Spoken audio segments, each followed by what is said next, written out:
I don't think, well, I don't believe that the majority of people who are working in care facilities are, they don't set out with the intention of being mean or providing poor care. That's not it at all. It's the partly, there's, I think the two main aspects are, the two main problems, the two main challenges are, again, this attitude, the attitude and the not knowing. So subscribing to the medical model as it's the disease, and it's a hopeless case and we have to treat it with medication, and the people aren't people anymore, they're a shell of who they are. That's one, that whole attitude needs to change to a more of a psychosocial framework that sees people as still having capacity, that understands that they have feelings, that they can hear and see and touch, and that they remember. They may not remember what has been said, but they surely remember how people make them feel. And that those kinds of things, the way that the care is delivered, have an impact, a huge impact, on the way the person who's living with dementia is going to respond. So that's the first one. The second part of the equation is the fact that the system is such that there aren't enough people to properly care.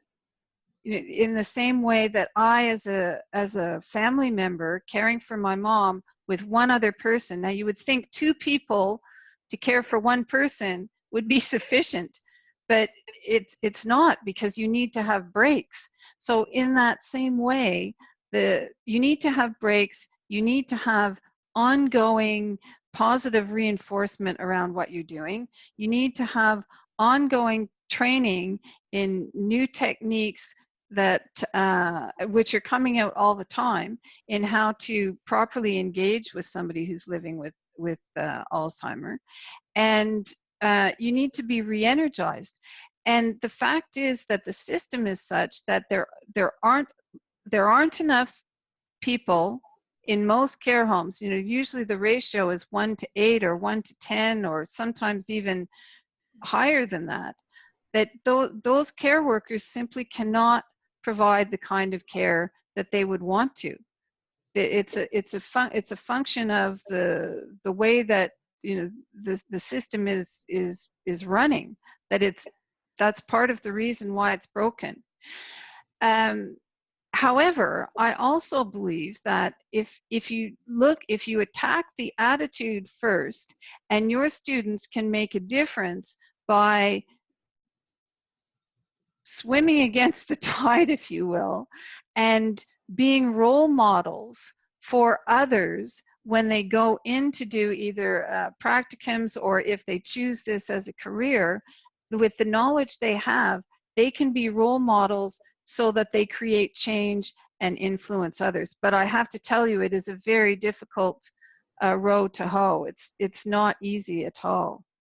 But so in answer to one of the questions around why did I want to become pursue my learning around Alzheimer's disease, and why did I start the blog, is because I see such huge potential for creating positive change, because the system that we have now is not working.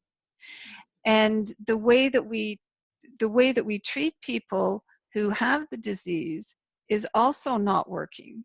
And that's why they end up being medicated to the extent that they're unable to function in the capacity that they still have left.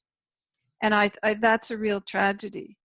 So I was motivated to continue learning and to share what I had learned through my blog, because of my personal experience with my mom, so that others, such as you students, can make a better go of it, that we can change things so that people who are, and not just people who are living with dementia, but people who are living, elderly people in any kind of long-term care situation, can live a productive and useful and purposeful and happy life right until the very end.